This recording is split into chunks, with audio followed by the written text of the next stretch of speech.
Few endeavors have engaged the world's best minds more than predicting the weather. Forecasting has improved since the days of sailing ships. Well, now artificial intelligence is coming to bear. My next guest says AI will reshape weather forecasting. Amy McGovern is head of the National Science Foundation's AI Institute for Research in the field of weather and climate.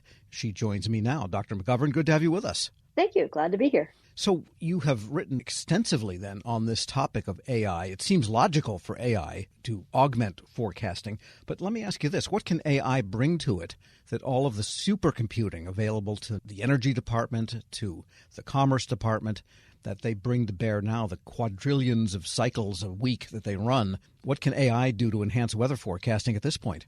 There's lots left to do. Weather forecasting is not a solved topic, as you probably know. But I wouldn't say that, your question asking what can we do that supercomputing can't, AI is using a lot of that supercomputing power. So the current weather forecasting models are what they call numerical weather prediction. It's basically simulations of the laws of physics, and they break the atmosphere up into cubes, and they simulate each cube, and they're doing that inside the supercomputer and simulating how the cubes interact with each other. And the laws of physics are difficult to represent everything that's happening at every single level and every single scale, like the giant scales of the huge storms, or a system like the jet stream that's moving across at a much larger scale, and then all the way down to something like a tornado that's really, really small. So those models are never going to get everything completely correct, and AI is helping to do a lot of that. So there's a variety of AI applications. One of them is that they're just completely replacing those models with AI. Others are that they're taking pieces of those and replacing some of those laws of physics and the simulations and the approximations that they're doing to the laws of physics with AI. And that can be faster. That's one of the big benefits, is that it can be much, much faster than what's going on right now on those computers. So imagine you don't know exactly what's going to happen, so you have some uncertainty, and you want to say, do a couple of ensembles. Right now, those numerical weather prediction models are extremely expensive to do an ensemble. Once you've trained an AI model, you can do an ensemble very, very cheaply. So you could, in just a few seconds, get 1,000 ensembles. By the way, is this being tried by NOAA and the National Weather Service and so on? NOAA is certainly actively jumping into the AI space. Those global weather models that I was talking about are primarily being developed by private industry right now inside, at least in the U.S. Outside the U.S., there's some government agencies that are being involved, but NOAA is jumping into that space. So in many ways, then, this is a way to predict chaos. And chaos is not really chaos. It's just that we don't know all the variables that make up to what looks like chaos. Is that a fair way to put it? I would agree with that, but I don't think that we're going to be solving it anytime soon yet either. Right? We're going to be improving our prediction of that chaos, but there's still going to be parts of it that we don't know how to do yet. Because the weather people say we're really good at the next 12 hours. We're darn good at the next 24 hours. The further out you get, then you're into the farmer's almanac territory, which is, a guess and a wet finger in the wind. Well, they can do better than Farmer's Almanac, but Farmer's Almanac is primarily a climatology also, right? So keep in mind that that's what, as you get farther and farther out, climatology becomes really the better answer. It is harder. The chaos really does add up over time. Sure. But, the AI models we're already doing really, really well at the near term, like you brought up, but the AI models can help us improve that long-term forecast. The other thing AI models can do, I mentioned that the computation right now is really, really slow. And that's just because the way that it works, the laws of physics and everything on the parallel supercomputers are just not super fast. Imagine you're ingesting data in order to make your model run as quickly as possible with as recent of data as you can. It takes on today's supercomputers, takes about a half an hour to give you the next forecast for the next few hours. AI could take that gap. And we have some work that shows that you could then in real time ingest the real time data and give you an improved forecast over that next half hour while the model's still running. We're speaking with Amy McGovern. She's leader of the National Science Foundation's Institute for Research on Trustworthy AI, Weather, Climate, and Coastal Oceanography. That takes in a lot that your unit covers. It has a short name if you want to look us up on a website, by the way, ai2es.org, with yes. The 2 being a number. Yeah, I've been there. It's pretty interesting, and we'll have that link at the bottom of the interview when we post this online. But I wanted to ask then, it seems like you're saying that AI can help in two ways. One, actually make better forecasts further out than are possible now, and also yes. maybe to do it cheaper just by condensing computing requirements. Yes, it can do it cheaper and faster. I would say that the training is still a lot of computation, but once you've got the trained model, it's much cheaper and much faster to be able to do those forecasts. Because faster in some ways is better because you can do things sooner. But with conventional techniques, even if you could run them faster, they wouldn't be any more accurate as you get further and further out. Correct. And also faster with the current computational limitations, you're running into a limit. the way that it's structured and the way that the parallelization is done, you can't really make it a whole lot faster right now. They're pretty much up against the limits of the machine.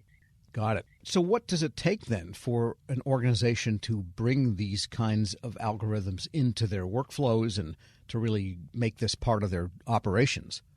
They want to work with AI researchers. So we have a convergent team, and I'm using that word specifically. Convergent means that you're working across disciplines and you're working deeply on an interesting problem across those disciplines that all disciplines care about. This is a definition from NSF. And we have a team that is AI scientists working with atmospheric and ocean scientists and also working with social scientists, right? And so my answer to your question is it really takes an interdisciplinary team working together to identify the problem, really understand the needs of your end users, which is what we're doing, and then develop a solution for those end users and then make sure that it's working. That's why it takes all of those members of the team so that they understand the needs, they make sure that it's working. That part about being trustworthy, we're really trying to make sure that not only are we developing trustworthy AI, but we understand what it means to be trustworthy. Right. And one of the elements of trustworthiness is making sure that you use the best and most appropriate data for training whatever the application is you're doing. Is the danger of drift or hallucinations, whatever they call it, increasingly worse outcomes? Is that possible when unit, say, like NOAA, is using weather data over and over again? That is to say, you're using data from a very narrow domain and within a well-known set of principles. It seems like a pretty safe way to train your AI. That's an interesting question. One of the things we're doing in AI2S is working on the development of responsible and ethical AI for weather and climate. And initially people thought, well, these issues about ethical AI don't apply to weather for exactly the reasons you're talking about, right? The sensors are objective and they're just giving us information that it's objective. There's no bias to that information, but we've demonstrated that there's a variety of ways in which AI could go really wrong.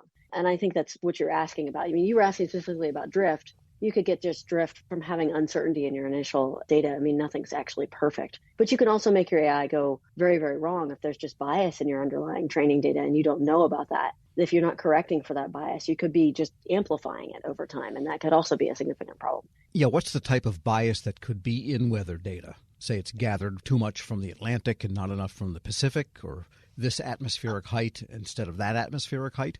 Similar to that, I mean, there's laws of physics bias that, are something you can't really get around. So, the satellites can only observe data as they go around and orbit things, so they can only give you so much data at certain intervals. There's also just a lack of data for the global south. The global north is pretty well instrumented. The United States, if you were to, I know you're doing this as a voice podcast, but imagine a map of all the instruments that are measuring everything. The United States is really well instrumented. Most of Europe is really well instrumented. Most of the rest of the world is not as well instrumented. Plus, if you just want to look at the ocean, the ocean's missing an awful lot of sensors. And that could be causing a lot of bias because you're making estimates of what's going on there, but you're not necessarily knowing what's going on. And yet there's the sense that the ocean is really the source of all of the weather stuff that happens in the first place. Yes, the ocean really needs a lot better sensing network. Got it. But, this is not exactly a cheap solution, right? I can't just toss $1 million at it and go, here, go fix the ocean. No, maybe the CubeSat fleets that could be launched cheaper and cheaper all the time could maybe cover the oceans with satellite data gathering that's not there now. There are a couple of companies that are working on exactly that. And by the way, what is the nature of the AI that is being used in weather? Is it a traditional algorithm that people have understood for a while? Is it the large language model style, or what is it? That's an excellent question. It's a mixture of all of them. So there's certainly pieces that are traditional AI, that's what I would call them, that are methods that have been around a very long time. But a lot of the more recent work is in deep learning, which is what you're talking about. So deep learning and then getting us into the generative AI models, the large language style, those are foundational and generative AI models. That's more of where those global weather models that I was talking about are going.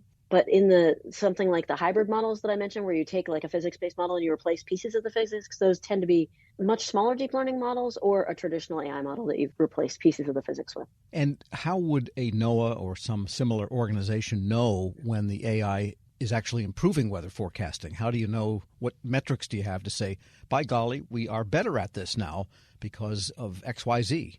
That's a really interesting question. There's a lot of metrics that are known for specific problems. So if you want to study tornadoes, then you look at the specific metrics that everybody uses for tornadoes. You want to look at hurricanes, you do that. And so the metrics, I can't give you a metric now because the metrics are different for each problem. But the other answer to your question is there's test beds, and NOAA has a variety of test beds. And those test beds are where they test out new technology, which is what you want, right? You don't want new technology to just be deployed instantly and potentially be broken. So they bring things into those test beds, they test them out, they give feedback, and then you do that until the people are happy with it. and the forecasters or whoever it is that's adopting the technology